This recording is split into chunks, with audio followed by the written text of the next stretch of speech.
एक बार फिर से आप लोगों का स्वागत है हमारे एडुअल क्लासेस के इस यूट्यूब चैनल पे। तो आज के क्लास में हम लोग सर्वनाम के जो है कितने भेद होते हैं उनमें हम लोग 2 प्रकार को पढ़ चुके हैं और आज जो है तीसरे प्रकार को पढ़ने वाले हैं।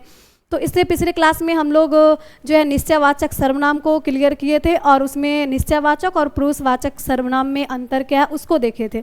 तो चलिए हम लोग आज के क्लास में इसके तीसरे प्रकार जो है इसको भी क्या करने वाले हैं, पढ़ने वाले हैं। तो चलिए हम लोग आज का क्लास स्टार्ट करते हैं। तो अनिश्चयवाचक सर्वनाम क्या होता है?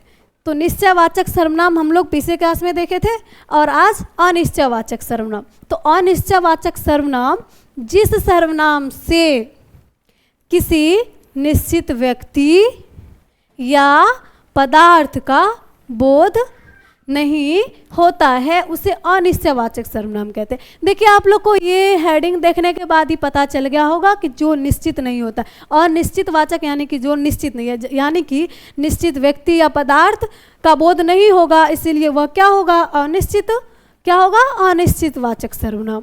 तो चलिए हम लोग इसके कुछ एग्जाम्पल से समझते हैं, क्योंकि एग्जाम्पल से समझने से बहुत ही अच्छी तरीके से समझ में आ जाता है। तो बाहर कोई है, अब बताइए कि बाहर कोई है, अब कौन है? तो आप लोग को यहाँ पे क्या ये वाक्य देखने के बाद कि बाहर कोई है पता चल रहा है कि कौन होगा बाहर?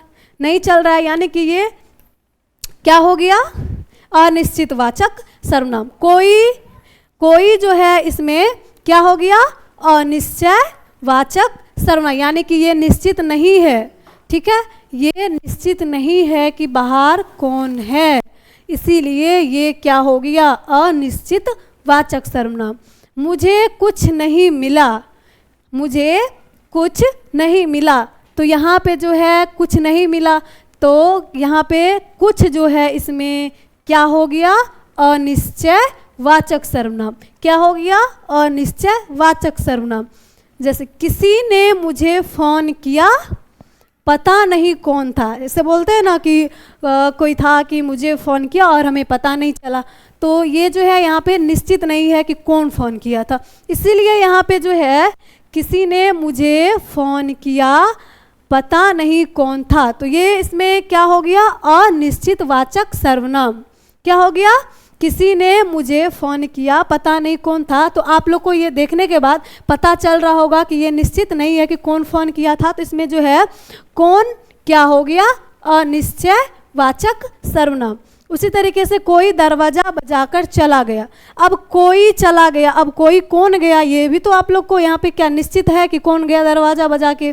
बाहर से आया, कोई ठकठका दिया, चला गया। अब बोल रहे कि कोई आया था दरवाज़ा पे बजा के चला गया। तो यहाँ पे ये कोई शब्द जो है क्या हो गया, अनिश्चयवाचक सर्वनाम। क्या हो गया, अनिश्चयवाचक सर्वनाम, जो निश्चित नहीं है कि कौन आया, कब गया, कहाँ आया, कौन था, नहीं था।